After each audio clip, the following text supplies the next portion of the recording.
സ്വകാര്യ ബസ് ജീവനക്കാരുടെ മത്സരയോട്ടവും സമയക്രമത്തെ ചൊല്ലിയുള്ള തർക്കവും ഉണ്ടാക്കുന്ന ക്രമസമാധാന പ്രശ്നങ്ങൾ ചില്ലറയൊന്നുമല്ല.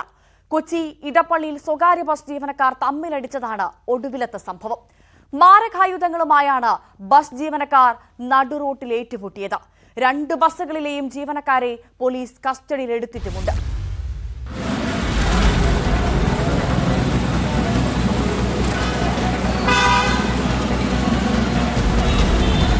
രാവിലെ ഇടപ്പള്ളി ഭാഗത്ത് വെച്ചാണ് സംഭവം.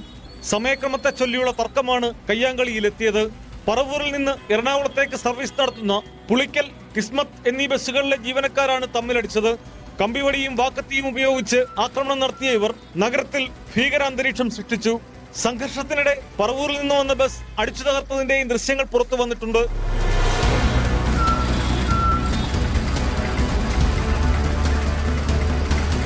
നഗരത്തിലെ തിരക്കേറിയ റോഡിലായിരുന്നു സംഘർഷം. ബസ്സുകളിലെ യാത്രക്കാർക്ക് പരിക്കില്ല. ഇളമക്കര പോലീസ് എത്തി 2 ബസ്സിലെയും ജീവനക്കാരെ കസ്റ്റഡിയിലെടുത്തു. സംഭവത്തിൽ കേസെടുക്കുമെന്ന് പോലീസ് അറിയിച്ചു. സ്വകാര്യ ബസ്സുകളുടെ മത്സരയോട്ടം കൊച്ചിയിലെ പതിവ് കാഴ്ചയാണ്. ഇതിനു മുമ്പും പലതവണ ബസ് ജീവനക്കാർ തമ്മിൽ സംഘർഷമുണ്ടായിട്ടുണ്ട്.